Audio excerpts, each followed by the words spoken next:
What's up, y'all? This is the 7th episode of the Road to a 350 Bench, and we're in a new gym today. This is a local YMCA that I just found, and it's a pretty dope gym. I'm enjoying it a lot. I think I'm going to start training here a lot more often.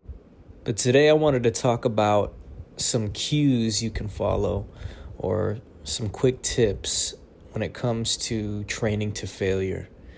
Training to failure, honestly, it's a skill. It's not something that most people will be able to consistently achieve, let's say that, when they're first getting started in the gym. It takes time. It takes time to understand what failure feels like, what failure looks like. So I'm going to break down some key indicators and some internal cues you might be able to use in your training if you're trying to get better at training to failure. So first and foremost, I want to say not every exercise and every set that you do has to go to absolute failure.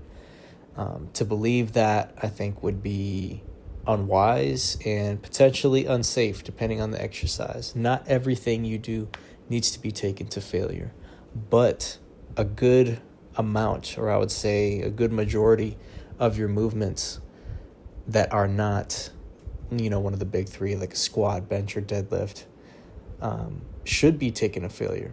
If it's a movement that you can fail safely on, then I would encourage going to failure on it. If it's a movement that doesn't put your body in a jeopardized position, if you do fail, something like you're seeing here, like some incline hammer curls, you could take these to failure and you could just drop the weight once you reach it. There's no real risk going on with injury. Something like a chest supported row, you could take those to failure and just drop the weight. Or even a machine row or a machine chest press or leg extensions. Anything that allows you to safely, not escape, but safely put the weight down where it's not gonna, put you in danger if you're not able to get the weight up. Even Smith machine, it's a little dicey on failure. You could put the safety arms up, but it depends on if they're, at the right height where they're not going to impede your movement, like you see here on JM Press. This one's not calibrated in a way where I'd be able to put the safety pins up to catch if I failed on that. But anyway, some nice internal cues you can use to recognize if you are training to failure is step one. Once your range of motion on the movement becomes significantly less than it is at your baseline. So say if you're doing some bicep curls and you reach about the 8th rep, and then you try to go for the 9th and you're only able to get halfway up. You can't bring the weight any farther than halfway, no matter how hard you try on that last rep. You've achieved failure. You're at the state where you're going beyond failure now. Since you can't achieve the full rep, you are now doing partials.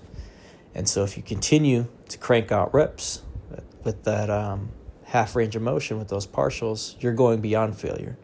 So cue number one is you can't achieve the full range of motion that you normally do when you're at baseline when first starting the lift. And you'll kind of see an example of that here on the underhand pull downs I'm doing. You see I'm getting half a rep right there. That's how we know I hit failure. So that's one cue. The second main cue would be the slowing of the weight. This is essentially a warning sign. Not a warning that it's bad, but it's a sign that you are approaching failure once the weight slows down in your reps. So say you're cranking out the first 4 or 5 reps, go up very quickly. Then by rep 7 or 8, the weight begins to slow down significantly as you begin to curl it up. You're getting close to failure. And so that's a good sign that you're close. Keep going. Keep pushing, because you're just about to hit that threshold where you're going to get the most effective growth. So cue number one is you're only getting partials. You can't complete the full range of motion. And cue number two, which is a warning sign that you're approaching that state, is the weight begins to slow down significantly. And you can still milk reps when they're really slow. If you just push really hard, you practice at pushing in that uncomfortable state. But once you start only getting partials, you know you've hit failure. And you can keep milking those partials, like I said, and you can get some really effective reps out of those.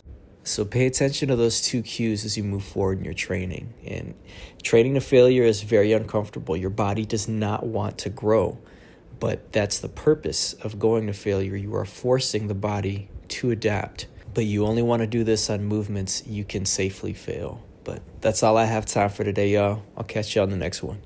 Peace.